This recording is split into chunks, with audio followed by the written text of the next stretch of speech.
Добар ден, почитувани, го гледате неделното интервју на Радио Слободна Европа. Наш денешен гостин е новиот председател на Сојузот на стопански комори Трајан Ангеловски. Господин Ангеловски, доаѓате на местото на Даниела Арсовска, која беше избрана за градоначалничка на Скопје. Каква соработка очекувате со неа и како таа од новата позиција може да му помогне на бизнисот? Искрено се надевам дека со мојата претходничка, господјата Даниела Арсовска, ќе имаме одлична соработка од ова место кое во моментов таа го има како градоначалник на град Скопје. До сега, за жал, нашето искуство во соработката со администрацијата на град Скопје е прилично неповолно. Секогаш ни се случувало, без оглед која политичка партија била на власт, со општините, бидејќи град Скопје има сложена организација, со општините да имаме релативно културна соработка. Со владата повеќе или помалку исто така. Кога доаѓале нашите идеи и проекти на ниво на град Скопје, скоро секогаш сме имале многу неповолна клима. Затоа јас искрено, лично се надевам, очекувам и сум сигурен дека господјата Арсовска, познавајќи ја како наша колешка, претходничка во комората, ќе даде се од себе, од својот интелектуален капацитет и познавањето на бизнисот, да ги отвори вратите на таа градска администрација и да покаже максимално разбирање за бизнис секторот. Што градската администрација може конкретно да направи? Во град Скопје имаме повеќе индустријски зони, во град Скопје треба да се отворат вратите за прием на нови инвестиции. Во овој момент јас реално мислам дека и да дојде голем инвеститор на вратите на град Скопје, реално нема каде да ги инвестира своите средства. Што значи тоа? Тоа значи нема доволно можности за инвестиции во градот Скопје. Кои се вашите цели како председател на Сојузот? Тука сум од самото основање, како член, како особено вклучен во индустријската комора, подпредседател, председател и со својот ангажман до сега секогаш сум се залагал за развој и осовременување на бизнис климата во Република Македонија.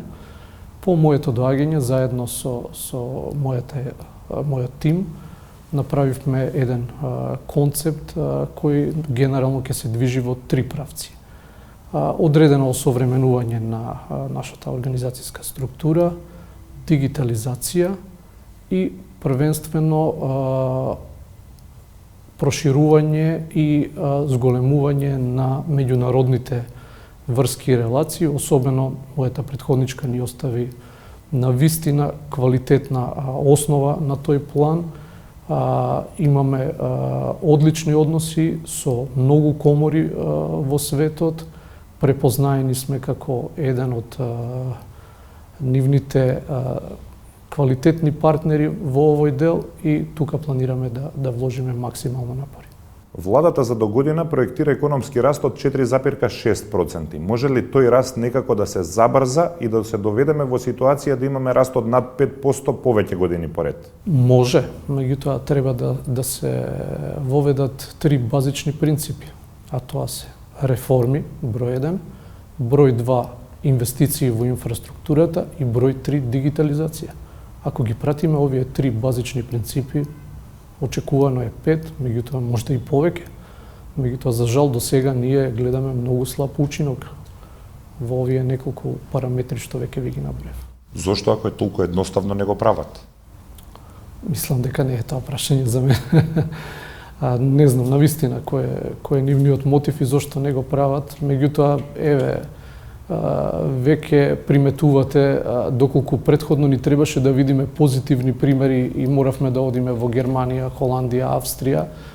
Со влегувањето на Словенија во Европската Унија ги гледавме позитивните примери во Словенија. Сега мислам дека треба да ја преидеме само границата кај Прешево и веќе можеме да гледаме позитивни примери нашиот северен сосед со каква забрзана динамика и инвестиции во инфраструктура и раст на економијата. Така да има позитивни примери. Последните податоци на Државниот завод за статистика покажуваат голем пад на индустријското производство, особено во некои индустријски гранки. На што се должи тоа?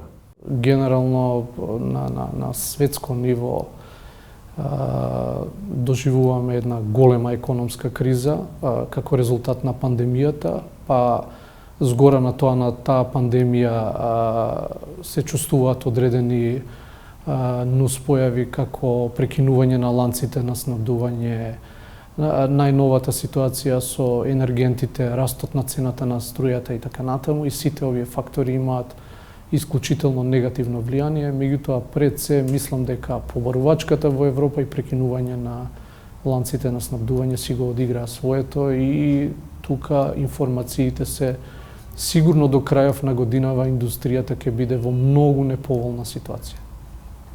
Ако е така, тогаш како тоа ќе се одрази на целокупната економија? Па знаете што, ние во моментов се уште не сме го достигнале пред пандемиското економско ниво.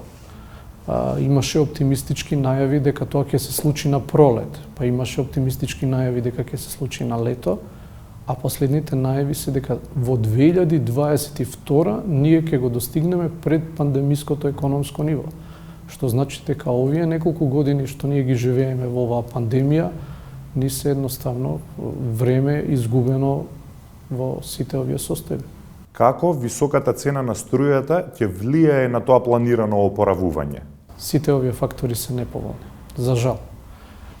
За цената на струјата последните случувања само ја одразија европската слика. Меѓутоа, ние имаме и внатрешни негативни заслуги зошто сме на ова ниво. Ние со години не инвестиравме во обновливи извори, ние со години не инвестиравме во заштеда на енергијата, и сега кога дојдовме во ситуација да го гасиме пожарот, сега размислуваме што сме требале да сториме во изминатите 10 години. Енергијата е исклучително битна работа. Енергетскиот менеджмент е еден од врвните менеджменти во секоја сериозна економија. Ние со години ги игнорираме експертите, ние со години ги игнорираме стручните лица на оваа тема, и за нас, затоа што струјата е се уште на доста ниско ниво, домакинствата плаќаат релативно ефтина струја, ние воопшто не обрнуваме внимание на заштеда на таа енергија.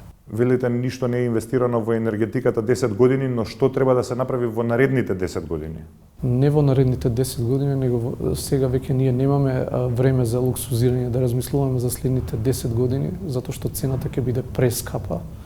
Приметувате дека секојдневно ние добиваме фактури од Европската енергетска заедница, или ќе добиеме фактури на 1 јануар за нови цени на струјата. Ние веднаш мораме да почнеме да размислуваме, действуваме и работиме кон заштеда на таа енергија, употребување на квалитетни изолациони материјали. Енергијата мора да се троши само во својата неопходност, без растурање и нејзино расипање. Господин Ангеловски, синдикатите бараат, а и премиерот Зоран Заев најави зголемување на минималната плата на 18.000 денари. Кој е вашиот став во однос на тоа прашање? На кого тоа во моментов му одговара да ние разговараме за минималната плата?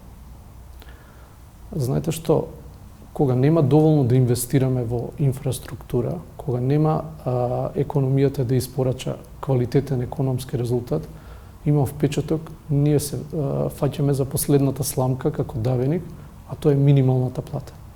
Значи, во ваква економска состојба, каде што веќе нагласивме дека нивото на економски развој ни е пониско од предпандемиското, да влеземе во зголемување на минималната плата е обратно пропорционално и на вистина е надвор од сите целокупната економска логика. И мислам дека ќе е тоа дополнителен товар на стопанството, кој ќе предизвика огромен број на проблеми и сигурно намалување на вработеноста во нашата земја. Работодавачите се жалеа дека ќе се зголеми невработеноста и при секое претходно покачување на минималната плата, но тоа не се случи.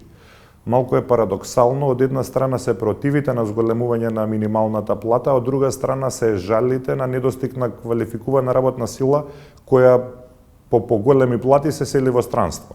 Да, точно е ова што веќе вие го кажавте, меѓутоа тука имате доста компоненти во целата таа ситуација. Иселувањето е резултат, не е единствен фактор за иселувањето на луѓето во Германија, само платата. Кога ќе ги гледате причините зошто тие луѓе се иселуваат во Германија, платата е на 5-то место како фактор кој им влијаел за иселувањето во Германија. Првенствено е човековата околина, здравствената заштита, образованието и ред други елементарни работи кои се потребни на секоја индивидуа за нормален живот. И се случува еден процес, луѓето се иселуваат и можда тоа влијае на некој начин да се намали невработеноста. Лидерите на Македонија, Албанија и Србија уште пред 2 години ја најавија иницијативата Отворен Балкан, но многу малку е направено во овие 2 години. Зошто работите се одвиваат толку бавно? Првенствено за идејата, ние како стопанска комора, која се залага за несметано, непречено движење на стоки, луѓе, капитал и така натаму, ние апсолутно ја поздравуваме оваа идеја и сметаме дека е навистина во правец на нашите генерални залагања, а тоа е еден ден да бидеме и составен дел од Европската Унија. Ние и да бидеме дел од Европската Унија, Македонија нема да ја однесеме во Германија, пак ќе треба со нашите први комши да имаме непречена соработка. Така да, од наша страна, идејата е апсолутно поздравена. Сега, зошто на терен не се случуваат брзи промени, така натаму, мислам дека е тоа прашање за некој друг, меѓутоа јас лично очекував барем во движењето по границите на луѓето и така натаму, одредени работи веднаш да се имплементираат се со цел да времето изгубено од чекање по граници, камионите помалку да стојат на границите и се она што може да биде придобивка за бизнисот да го добиеме што е можно побрзо. Меѓутоа, еве се случи една позитивна работа со мобилната телефонија, нели, тоа е исклучително битен елемент кој ние го поздравуваме и навистина ни прија во моментов. Ви благодарам на издвоеното време. Ви благодарам. Тоа беше се во неделното интервју на Радио Слободна Европа, почитувани. До гледање.